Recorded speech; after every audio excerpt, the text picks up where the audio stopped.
সুপ্রিয় দর্শক মণ্ডলী, universal medical college and hospital limited আজকের সংবাদপত্রে আপনাদের সবাইকে স্বাগত জানাচ্ছি। সাংবাদিক ও মানবাধিকার কর্মী সাঈদ আব্দুল্লাহ রয়েছেন আমাদের সঙ্গে। সাঈদ, আপনাকে স্বাগত। বাংলাদেশ প্রতিদিনের শিরোনাম হচ্ছে সরকারকে পূর্ণ সহযোগিতা, রাষ্ট্রপতি ও প্রধান উপদেষ্টার সঙ্গে সেনাপ্রধানের বৈঠক, আর দিনভর নাটকীয়তা, তোলপাড় ক্যাম্পাস। মানবজমিন ভূমিকম্পে তছনছ আফগানিস্তান, নিহত ৮ শতাধিক, নির্বাচন নিয়ে নানা গুজব গুঞ্জন। সমকাল জাতীয় পার্টি নিষিদ্ধের দাবির পেছনে ভোটের হিসাব, পুলিশে এএসআই পদ বাড়ছে ৪,০০০। আমাদের সময়ে শিক্ষাঙ্গনের নেতৃত্ব শূন্যতা নাকি সামাজিক অস্থিরতা, নির্বাচনে সেনাবাহিনীর ভূমিকা আরও সুসংগঠিত চান প্রধান উপদেষ্টা। দেশ রূপান্তর সংকটে লাগাতার সাক্ষাৎ, দিন শেষে হবে। কালের কণ্ঠ বিশ্ববিদ্যালয়ে বিক্ষোভ, অস্থিরতা, সর্বাত্মক সহায়তার প্রতিশ্রুতি সেনাপ্রধানের। আমার দেশ ডাকসু নির্বাচন নিয়ে আদালতে নাটকীয়তা, গুজবে মনোযোগ না দিতে অনুরোধ সেনাপ্রধানের। কালবেলা বছর বছর ঝিমুচ্ছে ১২১ প্রকল্প, গুজবে মনোযোগ না দেওয়ার আহ্বান সেনাপ্রধানের। খবরের কাগজ অস্বস্তিকর পরিস্থিতি কাটিয়ে ওঠার চেষ্টা, দুদককে ফাঁকি দিয়ে দেশ ছেড়ে পালালেন ওরিয়ন রূপায়তুল। দিনকাল সুষ্ঠু নির্বাচনী বিএনপির সামনে এখন বড় চ্যালেঞ্জ। মির্জা ফখরুল, দেশের সার্বভৌমত্ব সুরক্ষায় বিএনপি অত্যন্ত প্রহরী ভূমিকা রাখছে তারেক রহমান। আলোকিত বাংলাদেশ, সরকারকে সফল করতে বদ্ধপরিকর সেনাবাহিনী। লন্ডভন্ড আফগানিস্তান, নিহত ৮০০। করতোয়া গুজবে কান দেবেন না, ডাকসু নির্বাচন হবে। শিরোনাম দেখছি, গুজবে কান দেবেন না, অস্থিরতা চারদিকে, এবং প্রেসিডেন্ট এবং প্রধান উপদেষ্টার সঙ্গে সেনাপ্রধানের বৈঠক ঘিরে নানা রকমের স্পেকুলেশন হয়েছে। সর্বশেষ তো সেনাপ্রধান নিজেই বলছেন যে গুজবে কান দেবেন না, গুজব না শোনার জন্য তিনি মনোযোগী হতে বলেছেন। তো আপনি কীভাবে দেখছেন সাঈদ? ধন্যবাদ মতি ভাই। অনেকগুলো অস্থিরতা চলছে। যে মুহূর্তে কথা বলছি বিশ্ববিদ্যালয়ের ক্যাম্পাস উত্তাল। তারপর সেদিন ওই যে গণ অধিকার পরিষদের নুরুল হক নূরের পর যেভাবে তাকে আক্রমণ করা হয়েছে এবং সে জায়গায় পুলিশ আর্মি মিলে তাকে পেটানো হয়েছে, আশেপাশে আরও লোকজন ছিল। ঠিক সেই ঘটনাকে কেন্দ্র করে পরবর্তীতে জাতীয় পার্টিকে নিয়ে আলাপ আলোচনা, এবং তারপরে একটা কথা কালকে আসলো যে আমাদের আর্মি চিফ প্রধান বিচারপতির সাথে দেখা করেছেন কি করে নাই, কিন্তু যেহেতু ওইটা নিয়ে কনক্লুসিভ কোনো কথাবার্তা আসে না বা তারা এটা বলেছে যে এটা চিন্তা ভাবনা করার দরকার নেই, অতএব আমরা কোনো স্পেকুলেশনের উপরে কথা বলবো না। যেটা রিপোর্টেড সেটা হলো আজকের দিনে যে মুহূর্তে আমরা কথা বলছি, যে দিনটা পার হয়ে গেল, আর্মি চিফ প্রধান উপদেষ্টার সাথে সাক্ষাৎ করেছেন এবং তারপরে গিয়ে প্রেসিডেন্টের সাথে সাক্ষাৎ করেছেন। অফিসিয়ালি যে নোট সেটা হলো তার যে চীনের সফরটা যেটা ছিল সেটা নিয়ে ব্রিফ করেছেন, দেশের ল অ্যান্ড অর্ডার সিচুয়েশন নিয়ে কথা বলেছেন। কিন্তু আমার কাছে মনে হয় ওনার এই যে ব্রিফ করার পাশাপাশি আরো অনেকগুলা ইস্যু ছিল, যেমন নুরুল হক নূরকে যেভাবে পেটানো হয়েছে, এইটা আশেপাশের লোকজনের শুধুমাত্র খামখেয়ালিপনা না, বরং আমার কাছে মনে হয়েছে আরো বড় কোনো ব্যাপার ছিল এটার ভেতরে, এবং সেই ব্যাপারটা আমাদের অবশ্যই বিচার বিভাগীয় তদন্ত হওয়া দরকার।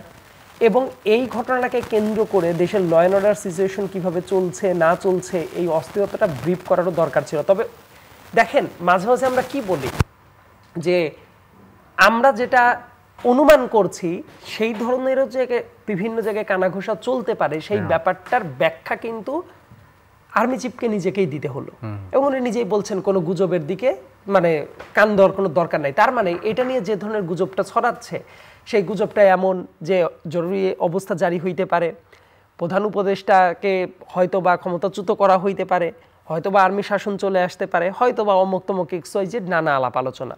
তবে আমার কাছে মনে হয় যে অবস্থা যেদিকে গড়াচ্ছে, যদি এই স্ট্যাটাস কোটা না থাকে সেটা আরও বড় বিপর্যয়ের দিকে যাবে, এবং ওই রিস্কটা যে কারোর জন্যই নেওয়া খুব মুশকিলের ব্যাপার। অনেকেই ব্যাপারটা বুঝতে ভুল করে, মনে করে যে এখন এসে অনেক কিছু করে ফেলা দেওয়া সম্ভব নাকি। আমার কথা, যদি এই ধরনের প্লট থাকতোই মাথার ভেতরে, তাহলে ওইটা 5 আগস্ট থেকে 8 আগস্টের ভেতরে অনেক কিছু করা সম্ভব ছিল। কিন্তু সেটা যেহেতু হয় নাই, যে কারণে হয় নাই, যে পার্সপেক্টিভগুলো মাথায় রেখে হয় নাই, এই মুহূর্তে এসে সেই কাজগুলা করা নেহাত অর্বাচীন না হলে কারো করার কথা না, অথবা এমন কোনো পরিস্থিতি ক্রিয়েট করা যাতে ওইটা ন্যাচারাল প্রসেসেই হয়ে যায়। তো এই কাজটা না হওয়ার পেছনে অন্যদের ব্লেম করা, অমুক তমক ব্লেম করা, এগুলো করা বাদ দিয়ে রাজনৈতিক দলগুলো প্রত্যেকে যদি তাদের নিজ নিজ রাজনীতিটা করে, মানে প্রত্যেকের আলাদা আলাদা রাজনীতি থাকবে, তর্ক বিতর্ক থাকবে, একজন আরেকজনের সাথে একমত হবে না, কিন্তু কেউ যদি অপরাজনীতি এবং কূট কৌশলটা যদি না করে, তাহলে আমার মনে হয় যে বর্তমান যে স্ট্যাটাস কোটা আছে সেটাই থাকা সম্ভব। ইলেকশন ফেব্রুয়ারিতেই হওয়া সম্ভব, ছাত্র সংসদ ইলেকশনগুলোও হওয়া সম্ভব, দেশের ল অ্যান্ড অর্ডার সিচুয়েশনও ঠিকঠাক হওয়া সম্ভব। তবে একটা উদাহরণ আমি বলি, মানে ফেসবুকের অনেকগুলো ব্যাপার আসলে ন্যাশনালি যেভাবে আলাপ আলোচনা অনেক ক্ষেত্রে হয়, আবার অনেক জিনিস কিন্তু মানুষের দৃষ্টির অগোচরেও চলে যায়। আবরার ফাহাদ শহীদ হয়েছিল বুয়েটে। আবরার ফাহাদের ভাই আবরার ফায়াজের একটি স্ট্যাটাস আমার নজরে পড়লো আজকে, যেহেতু ফেসবুকে একই সাথে যুক্ত আছে, কথাবার্তা হতো এর আগেও। সে নিজে আজকে বলছে যে এই যে ইলেকশন হবে না, ইলেকশন করা উচিত না, ইলেকশনের কথা উঠলে এই ওই নানা ধরনের আলাপ চলে, এই ব্যাপারগুলা যে সঠিক না, সেই ব্যাপারগুলা ওই ছেলেটা, ওই বুয়েটে পড়ে এই ছেলেটাও, তো সেও কিন্তু এই স্ট্যাটাসে জানাচ্ছে। হয়তো বা তাদেরই 6 মাস আগে, 7 মাস আগে, 8 মাস আগে একটা ধারণা ছিল ইলেকশন ব্যাপারটা হলো খারাপ। আচ্ছা, এই যে পারসেপশন মানুষের কিন্তু চেঞ্জ হচ্ছে। গতকাল দেখলাম এনসিপির একজন সমর্থক এবং মোটামুটি নেতৃগোছের, তারাই আগে ইউনূস সাহেবকে নিয়ে অনেক অবাস্তব প্রশংসা করতো। আমরা কিন্তু কন্টিনিউয়াস ক্রিটিসিজম করে গেছি, তার কারণ ব্যক্তি প্রফেসর মোহাম্মদ ইউনূসকে আমি রেসপেক্ট করি, অনেক বেশি রেসপেক্ট করি, এবং আমি তো চাই ওনারা হাত ধরেই একটা ফ্রি অ্যান্ড ফেয়ার ইলেকশন হোক, একটা ডেমোক্রেটিক প্রসেসের দিকে এগিয়ে যাক। কিন্তু আমরা দেখলাম রোহিঙ্গা ইস্যুতে একটা মিথ্যা পিআর ক্যাম্পেইন ওনাকে নিয়ে চালিয়ে ওভার গ্লোরিফাইড করা হচ্ছে। তারপর দেশে ওই একটা বাণিজ্য টিস্যু নিয়ে, ইনভেস্টমেন্ট সামিট টামিট নিয়ে অনেক ওভার হাইপড করে দেখানো হচ্ছে। আমরা এই ব্যাপারগুলো বারবার করে ক্রিটিসাইজ করছি। কেন? তার কারণ হইল আমরা চাচ্ছিলাম যে ইউনূস সাহেবকে এত ফুলিয়ে ফাঁপিয়ে দেখানোর দরকার নাই, উনি সেটা করলেই তো যথেষ্ট। কিন্তু এই হাইপটা তুলে ওই যে ঈদগাহ মাঠের পাশে যে স্যার বেঈমানদের কথা শুনেন না, অ্যাজ ইফ যারা ইলেকশন চায় তারা বেঈমান, মানে ইলেকশন চাওয়াটাই হয়ে গেল একটা ক্রাইম। কিন্তু আমরা ক্রমাগত বলে গেছি প্রফেসর ডক্টর মোহাম্মদ ইউনূস জাতির জন্য অত্যন্ত গুরুত্বপূর্ণ, কিন্তু একই সাথে এই টাইপ একটা অনির্বাচিত সরকার, যাদের আসলে প্রশাসন চালানোর অনেকের অভিজ্ঞতা নাই, তারা যখন আসবে এটা ইন্টারিম গভর্নমেন্ট হিসেবে পারফেক্ট, কিন্তু এটা যত লম্বা হইতে থাকবে, যে দমটা থাকার দরকার সেটা যেই গভর্নমেন্টের উপদেষ্টাদের নাই, ইন দ্য মিন টাইম সবাই বুঝে গেছে। কারণ কোথাও কোনো আক্রমণ হইলে, কোথাও কোনো হামলা হলে সরকারের কাজ হলো অ্যাক্ট করা, সরকারের কাজ শুধুমাত্র নিন্দা জানানো না। বাট আমরা অবাক হয়ে দেখি এই গভর্নমেন্টের বহু উপদেষ্টা, এমনকি প্রধান উপদেষ্টা অনেক সময় নিন্দা জানায় ফেলে।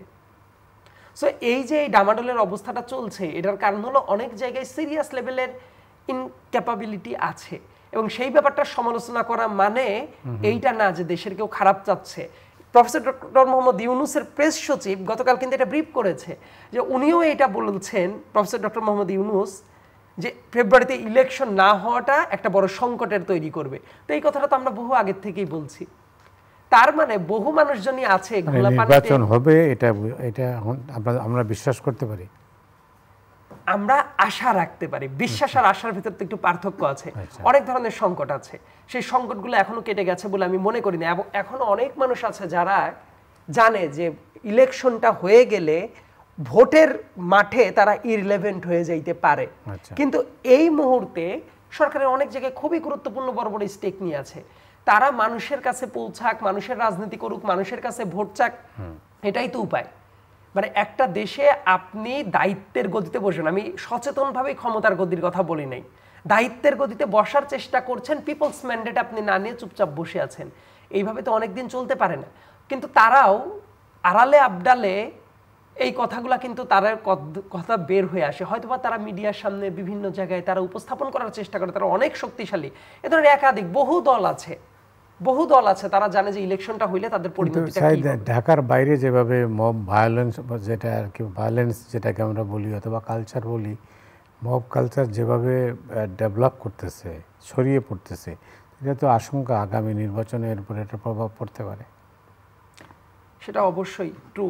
একই সাথে আমি এই জায়গায় একটা উক্তিকে কোট করি, দেখা যাবে বিভিন্ন মানুষ আবার এটা মন্তব্য করেও ফেলেন দায়িত্বশীল চেয়ারে বসে থেকে, যে মব এখন বিভিন্ন জায়গায় ফোকাস করে ইলেকশনের দিনে 300টা আসনে ভাগ হয়ে যাবে। এটা দায়িত্বশীল একজন ব্যক্তি কিন্তু কমেন্ট করে ফেলেছেন এটা মিন টাইম, যদিও এই ব্যাপারগুলোকে আমার যুক্তিসঙ্গত মনে হয় নাই। আমি কেন ল অ্যান্ড অর্ডার সিচুয়েশনটা ডেটোরিয়েট করার পেছনে যে কথাটা বললাম, যে ব্যাপারটা আপনি আইন দিয়ে সুন্দর মতো ডিল করতে পারেন, সেই ব্যাপারটা ডিল করার জন্য অনেক কিছু মব দিয়ে ডিল করা হয়েছে এবং সেটা স্টেট প্যাট্রোনাইজ করেছে।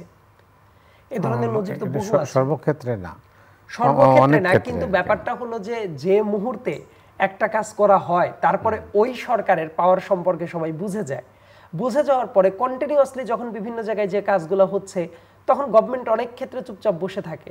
যেমন অন্য সব হিসাব বাদ দিলাম, ইন্টারিম গভর্নমেন্ট ক্ষমতায় আসার পরে যে পরিমাণ মাজার ভাঙচুর করা হয়েছে, ভিন্ন মতের মসজিদ ভাঙতে হবে, অমুক করতে হবে, তমুক করতে হবে, এই কাজগুলো তো করা হয়েছে।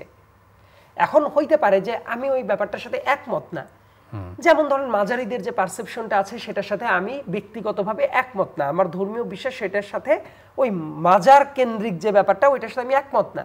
কিন্তু তার মানে তো এই না যে কেউ যে মাজার এইভাবে ভেঙে ফেলবে, সবকিছু করবে, এই দেশে তো সেটা করা সম্ভব নয়। এবং ওইটা করতে গিয়ে অনেক জায়গায় অনেক অস্থিরতার জন্ম নিয়েছে। সো এই কাজগুলো দিনে দুপুরে বহু জায়গায় হয়েছে, সরকার অনেকক্ষণ পরে গিয়ে নিন্দা প্রস্তাব করেছে। সরকারের কাজ ছিল অ্যাক্ট করা। দেখবেন যে অনেক জায়গায় রাজনৈতিক দুর্বৃত্তায়ন হয়েছে, কিন্তু একই সাথে সরকার যে অ্যাক্ট করে নাই এই কথাটা অনেকে লুকিয়ে রাখার চেষ্টা করে। সো মবের অনেক ব্যাপারটাকে অনেক জায়গায় প্রেশার গ্রুপ হিসেবে আখ্যা দেওয়া হয়েছে। সরকারের একটা জায়গায় অ্যাক্ট করার দরকার ছিল, সরকার চুপচাপ বসেছিল। তারপর একটা দুর্ঘটনা ঘটবে, তারপর অন্য কেউ যে ধরবে, ধরার পরে তারপর সরকার বলবে যে ও এটা আসলে প্রেশার গ্রুপ। হোয়ারএজ সরকারের দায়িত্ব ছিল প্রথমেই তো তারা আইডেন্টিফাই করে ফেলার কথা যে এই জায়গায় এই সমস্যাটা হইতে পারে, এইটা আমি ডিল করবো এইভাবে। সরকার তো সেটা করে নাই। সো এই মবের যে আস্ফালন আমরা দেখি, সে জায়গায় এই সরকারের খুবই খুবই খুবই বাজে রকম ইনফ্লুয়েন্স ছিল এবং এই ব্যাপারটা অস্বীকার করার কোনো উপায় নেই।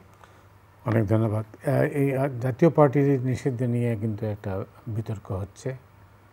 এখানে সমকালের শিরোনাম হচ্ছে জাতীয় পার্টির নিষিদ্ধের দাবির পেছনে ভোটের হিসাব।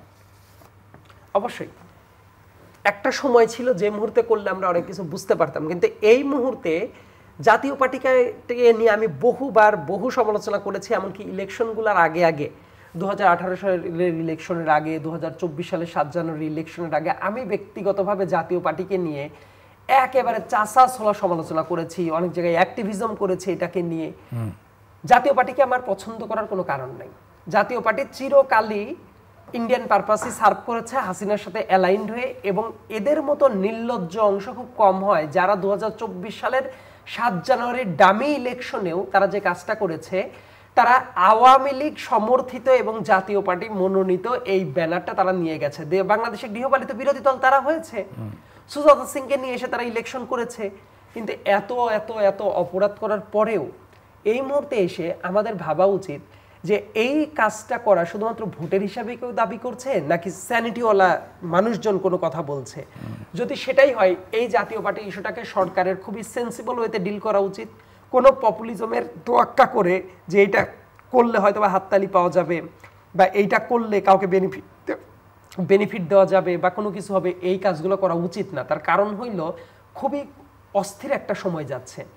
এই অস্থির সময়ে দেখেন নুরুল হক নূর আমাদের বড় ভাই, তারপর কিছু সিম্প্যাথি আছে, তারপর আক্রমণ হইল, এই ব্যাপারটা অত্যন্ত নিন্দনীয়। এবং একই সাথে পরের দিন জাতীয় পার্টির অফিসে যে কয়েকটা জায়গায়, দেশের কয়েকটা জায়গায় জাতীয় পার্টির অফিস ভাঙচুর হয়েছে, আগুন দেওয়া হয়েছে, এই ব্যাপারটাও উচিত না। আমি তো বললাম যে আমার পারসেপশন হলো জাতীয় পার্টিকে ইকুয়ালি আমি খারাপ মনে করি, আওয়ামী লীগের মতো না হইলেও তার চেয়ে ছোট, কিন্তু জাতীয় পার্টিকে এইভাবে ডিল করলে সেটা একেবারেই ব্যাকফায়ার করবে। বরং চিন্তা করা উচিত একটা রাজনৈতিক দল, জাতীয় পার্টির মতো একটা রাজনৈতিক দল যদি আমরা মনে করি যে তার আসলে দরকার নেই, উপযোগিতা ফুরিয়ে গেছে, অন্য রাজনৈতিক দলগুলো যদি ভালো রাজনীতি করে ওর একটা ন্যাচারাল ডেথ হয়ে যাবে, মানুষ তাকে ভোট দিবে না। এর চেয়ে নির্মম মৃত্যু রাজনৈতিক দলের আর কোনোটা হইতে পারে না। কিন্তু জাতীয় পার্টির কিন্তু আরেকটা জিনিস আমাদের মাথায় রাখা দরকার। এই কয়েকদিন আগে যদিও এই ব্যাপারটা নিয়ে খুব একটা আলোচনা আমি দেখি নাই কোথাও, জাতীয় পার্টিও কিন্তু টেকনিক্যালি দুইটা ভাগে ভাগ হয়ে গেছে এবং তাদের এজেন্ডা সেটিংটাও আলাদা আলাদা হয়ে গেছে। অর্থাৎ একটা অংশকে কোনো একটা কারণে যদি ব্যান করাও হয়, আরেকটা অংশ তারা কিন্তু আরেকটা চক্র নিয়ে খেলাটা শুরু করবে। সো এই যে দুইটা ভাগের মতো প্ল্যান হয়ে গেল। কিছুদিন আগে জাতীয় পার্টির ভেতরেও কিন্তু ইন্টারনালি ওই যে তাদের সেক্রেটারি জেনারেলকে চেঞ্জ করা হয়েছে, এসেছেন আরেক জায়গায় অন্য একজন লয়ারকে দেখলাম। সো এই বিভিন্ন প্লটটা কিন্তু খুব একটা সরলীকরণ করে চিন্তা ভাবনা করা যাবে না। এই জন্যই আমি বলবো যে এই ব্যাপারটা যাতে আরেকটা পপুলিস্ট তত্ত্বের মাধ্যমে জাতীয় পার্টিকে ডিল না করা হয়, আমাদের পারসেপশন যেটাই হোক না কেন। অনেক ধন্যবাদ। ডাকসু নির্বাচন নিয়ে কি হচ্ছে? ডাকসু নির্বাচন নিয়ে আজকে সারাদিন যা অবস্থাটা গেল, মানে কোর্টের সিদ্ধান্তই বারবার করে চেঞ্জ হচ্ছিল, তবে এটা অনুমিতই ছিল। কারণ যে ইস্যুটা নিয়ে রিটটা করা হয়েছিল ওই যে শিবিরের ফরহাদকে নিয়ে, প্রথম কথা হইলো এই রিটটা করার যৌক্তিক কোনো কারণ এই মুহূর্তে ছিল না। এই রিটটা করা খুবই হঠকারী কাজ হয়েছে। একই সাথে পরবর্তীতে আজকে যখন হাইকোর্টে ওই একটা রিট শুনতে গিয়ে যখন প্রথম পুরো ডাকসু নির্বাচন 1 মাসের জন্য পিছিয়ে দিল, এই ব্যাপারটাও কোর্টের ওই রায়টা ব্যক্তিগতভাবে, আমি কিন্তু বলছি এটা আমার ব্যক্তিগত অভিমত, এই ব্যক্তিগত অভিমতটা আমার পছন্দ হয়নি। এবং তারপরে যেটা দেখা গেল অ্যাজ ইউজুয়াল যেটা হয় যে চেম্বার কোর্টে প্রসিড করেছে এবং চেম্বার কোর্ট যেটা করেছে ওইটা স্থগিত করেছে, তবে আর একটা শুনানি বোধহয় বাকি আছে, এটা হয়তো আমরা খুব দ্রুতই জানতে পারবো। কিন্তু একই সাথে আমি জটিল লিগ্যাল ব্যাখ্যায় না যাই, আমার যেটা মনে হয় যে সোফার ওই হাইকোর্টের রায়টা নিয়ে খুব একটা নতুন করে প্যাচ লাগার সম্ভাবনা আপাতত আমি দেখছি না। আর একটা প্রসিডিউরাল ইস্যু আছে, সেটা হয়তো বা উতরে যাবে। কিন্তু এই ঘটনাগুলো তৈরি করে ডাকসু নিয়ে মানুষের মনোজাগতিক জায়গাতে একটা অনিশ্চয়তা তৈরি করা হলো। আবার এই ডাকসুটা স্ট্র্যাটেজিকভাবে খুবই গুরুত্বপূর্ণ, অনেকগুলা প্যানেল দাঁড়িয়ে গেছে, অনেক স্বতন্ত্র প্রার্থী আছে। তো আমি সবসময় ক্লিয়ারলি বলেছি যে নারীদের vote will be the deciding factor here. এই ইলেকশনটাকে কেন্দ্র করে দেখবেন প্রচুর হাইপ আছে মিডিয়াতে। প্রার্থীদের কাজ হইল তাদের নিজ নিজ ক্যাম্পাসের স্টুডেন্টদের মনোজগৎকে রিড করা, কারণ সারা দুনিয়ার মানুষ প্রশংসা করলো, তার ক্যাম্পাসে কেউ ভোট পাইলো না, তাতে লাভটা কি? আমরা তো সর্বশেষ যে ডাকসু ইলেকশনটা হয় তখন আমি স্টুডেন্ট ছিলাম, দুর্ভাগ্যজনকভাবে আমাকে ডাকসু ইলেকশনে ভোটও দিতে দেওয়া হয় নাই। SM হলের স্টুডেন্ট ছিলাম আমি, তার কারণ হইলো আমি যেহেতু ছাত্রলীগের ব্যানারে ভোট দিতামই না, তাদের একদম তীব্র সমালোচক ছিলাম, অতএব আমাকে ভোটই দিতে দেওয়া হয় নাই। সো আমি তো একটা ভালো নির্বাচন দেখতে চাই। নারীদের ইলেকশনের পাশাপাশি আবার সূক্ষ্ম কিছু ব্যাপারও আছে যে ব্যাপারগুলো নিয়ে আমার মনে হয় যে প্রশ্ন তোলা উচিত। যেমন আমি দেখলাম যে এই ইলেকশনটা 9 তারিখে ডেটটা পড়েছিল মঙ্গলবারে। মঙ্গলবারে যদি ডেটটা পড়ে, শুক্র শনি ছুটি, রবি সোম, প্রথমত আমি একটা বিজ্ঞপ্তি দেখলাম যে 4 দিনের টানা ছুটি দিয়ে দিল। অর্থাৎ খেয়াল করতে হবে, শুক্রবার শনিবার অটোমেটিক 2 দিন ছুটি, তারপরে হলো রবিবার সোমবার দিল ছুটি, মঙ্গলবার দিন ভোট, বুধবারে ছুটি। তো এইটা হইলে বাইরের যারা স্টুডেন্ট আছে ক্যাম্পাসের বাইরে থেকে আসে তারা তো ট্যুরে চলে যাবে, তারা তো বাড়িতে চলে যাবে। তার মানে ভোটকে নিরুৎসাহিত করার এই এলিমেন্টটা ছিল। যদিও দেখলাম যে নিরুৎসাহিত না কৌশলগত, আমার কাছে মনে হয়েছে নিরুৎসাহ করাটাও কৌশলেরই একটা অংশ। তবে প্রতিবাদ জানিয়েছিল ছাত্রদল, প্রতিবাদ জানিয়েছিল বাম জোটগুলো, প্রতিবাদ জানিয়েছিল। এটা করতে গিয়ে শুক্র শনির পরে যে রবিবারটা আছে, রবিবারে দেখলাম যে ভোট একাডেমিক ক্লাস চলবে, সোমবার মঙ্গলবার আবার বন্ধ। সো প্রথমে যে কাজটা করা হয়েছিল এই রেসটা খুবই বাজে রকম একটা ব্যাপার ছিল, কারণ আমরাও তো 2019 সালে ভোটটা করতে দেখেছি, যদিও ব্যাপক কারচুপির ইলেকশন হয়েছে, কিন্তু এতদিনের ছুটির দরকার হয় নাই, কারণ সব প্রস্তুতি যদি ঠিকঠাক মতো করাই থাকে। আর এটা তো সারা দেশের মানুষ নিয়ে ডিল করার ব্যাপার না। ইয়েট আর্মিকে রাখা হচ্ছে, বলা হয়েছে তো যে আর্মিও থাকবে, বিভিন্ন জায়গায় থাকবে। আর্মি তো না করেছে, কিন্তু তারা তো রাখতেও চেয়েছিল। তার মানে যে তারা সিদ্ধান্ত হয়েছিল, এত সিরিয়াস অফিশিয়াল সিদ্ধান্ত তো হয়েছিল। অফিশিয়াল সিদ্ধান্ত হইল, তার মানে আমাদের টিচাররা, প্রক্টোরিয়াল টিমরা নিরাপত্তা দিতে পারবে কিনা তাদেরও একটা শঙ্কার জায়গা আছে। কিন্তু এই ব্যাপারগুলো তো উড়ায় যাওয়ার কথা, কারণ হল সংসদ এবং কেন্দ্রীয় সংসদে যদি ইলেকশন হয়, সবাই যদি ফ্রি অ্যান্ড ফেয়ার ভাবে যদি অংশগ্রহণ করতে চায়, তাহলে তো এত অনিশ্চয়তা অস্থিরতার দরকার নাই। ওই যে ছুটিটা দেওয়া দেখে আমি ব্যক্তিগতভাবে খুবই মেজাজ খারাপ হয়েছিল, কারণ আমি তো চাই অনেক দিন পরে মানুষ প্রাণ খুলে ভোট দিবে, উৎসাহব্যঞ্জক একটা পরিবেশ থাকবে, কিন্তু সেই ব্যাপারটা কিন্তু নষ্ট করে দেওয়া হচ্ছিল। তার কারণ হলো ঢাকা বিশ্ববিদ্যালয় পূর্ণাঙ্গ আবাসিক বিশ্ববিদ্যালয় না, জাহাঙ্গীরনগর বিশ্ববিদ্যালয়কে আবাসিক বলা হয়। সো অনেক স্টুডেন্ট বাইরে থাকে, সো তারা এত বড় ছুটি পাইলে দেখা যায় অর্ধেক ভোট কাস্টই হইতো না। কিন্তু যাদের ফিক্সড ভোটিং প্যানেল আছে দেখা যেত তারা একটা উপকারটা পেয়ে যেত। সো এই ব্যাপারগুলোর দিকে নজর দেওয়াটা জরুরি। একই সাথে নারীদেরকে সাইবার বুলিং যাতে না করা হয়, কেউ যাতে অতিরিক্ত কোনো বেনিফিট না পায়, এমনকি শুদ্ধ এবং ভালো রাজনীতির চর্চাটা যদি হয়। অনেক অনেক প্রার্থীদেরকে আমি দেখলাম বিভিন্ন প্যানেলেরই তারা এমন সব প্রতিশ্রুতি দিচ্ছে যেগুলো আসলে ছাত্র প্রতিনিধিদের কাজ না, এটা প্রশাসন তো দূরে থাক, মানে ওটা সরকারের কাজ, কিন্তু তারা তাদের ইস্তেহারে ঘোষণা করে দিচ্ছে এই ব্যাপারগুলো তারা করবে। সো আমার কাছে মনে হয় হাতে ঘোড়া মারা বাদ দিয়ে একেবারে ক্যাম্পাস ওরিয়েন্টেড, ক্যাম্পাস ফোকাস থাকাটা খুব বেশি মাত্রায় জরুরি।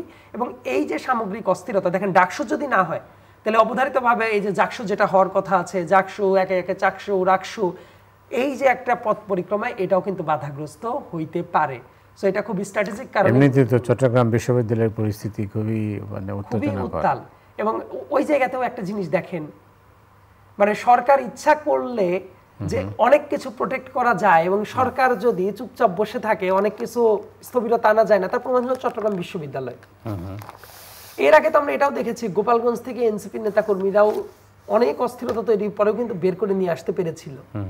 কিন্তু আমরা দেখলাম চট্টগ্রামে 2 দিন যাবৎ টানা অস্থিরতা চলছে, মানে সংঘর্ষ চলছে, গ্রামবাসীদের পর আক্রমণ, গ্রামবাসীরা এসে আক্রমণ করছে, শিক্ষার্থীদের পর আক্রমণ করে বসছে। এই ব্যাপারগুলো প্রোটেক্ট করার জন্য যথেষ্ট উদ্যোগ দেখা যায় নাই। আবার আর একটা ব্যাপার হলো, সবসময় যদি আপনি আর্মিকে ব্যাশিংই করতে থাকেন, তারাও কি এবার প্রোটেক্ট করবে, এটাও ভাবাটা অনুচিত একটা ব্যাপার।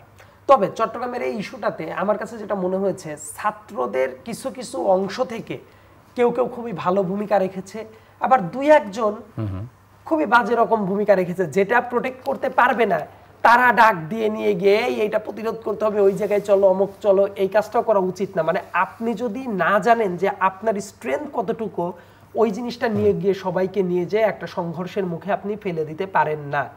এবং এই কাজটা হওয়ার পরে পরে আমি যেটা বিশ্বাস করি, সরকার যদি খুবই সিনসিয়ার থাকতো, এইটা এক্স্যাক্টলি 2 ঘন্টার ভেতরে বন্ধ করা সম্ভব ছিল।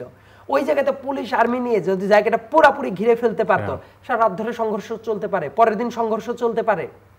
কিন্তু দেখেন এই যে কাজগুলো হচ্ছে, তার মানে বোধহয় কারো কারো বোধহয় একটা প্ল্যান আছে, এটাই অস্থিরতা চলা বোধহয় তাদের জন্য কিছু কিছু ক্ষেত্রে ভালো। এটা হয়তো বা সামনে থেকে দেখা যায় না, কিন্তু পেছনে হয়তো বা কেউ কেউ চায় যে দেশে সব জায়গায় কিছু কিছু অস্থিরতাটা চলতে থাক। অনেক ধন্যবাদ। আমরা শেষ পর্যায়ে সংস্কারে উৎসাহ উদ্দীপনায় ভাটা, এটা হচ্ছে দেশ রূপান্তরের শিরোনাম। সংস্কার প্রক্রিয়া যেটা চলছিল সেটা ভাটা পড়েছে। ভাটা পড়েছে একেবারে এইভাবে বলতে আমি আসলে রাজি না।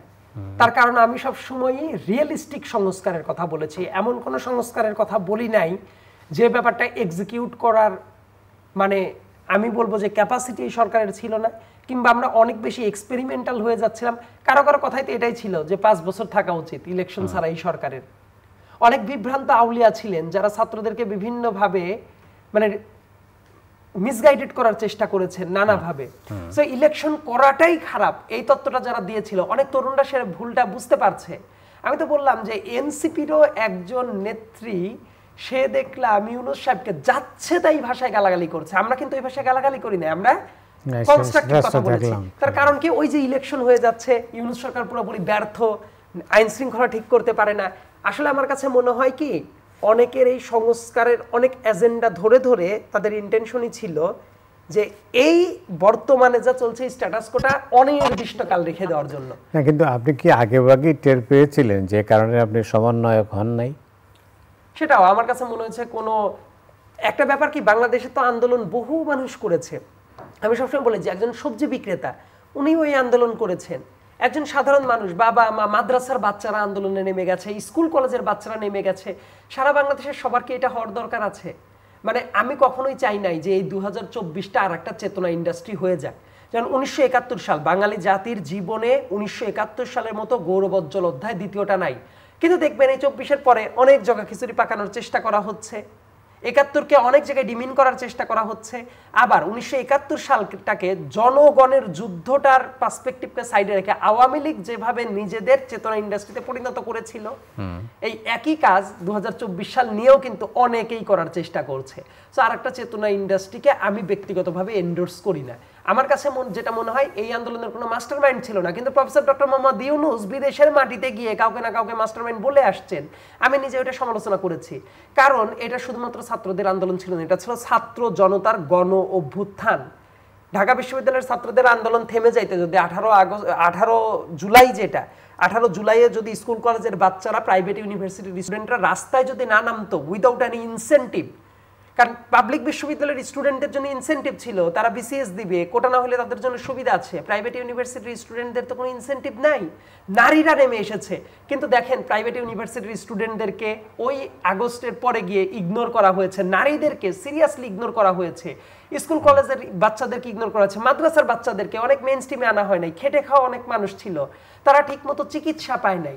মানে এই যে কাজগুলো দেখে আমার কাছে মনে হয়েছে আরেকটা চেতনা ইন্ডাস্ট্রি এন্ডোর্স করা উচিত না, রেদার এটা গণমানুষের আন্দোলনই থাক।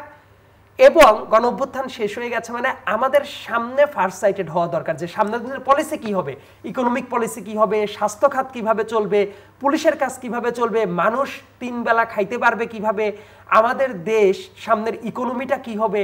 আমি বরং সংস্কার মানে এই আলাপ আলোচনাগুলোকে বেশি ফোকাস করতে চেয়েছি। অনেক অনেক ধন্যবাদ আপনাকে সাইদ। দর্শক মণ্ডলী, আজ এ পর্যন্তই। আপনারা সবাই ভালো থাকুন। শুভরাত্রি।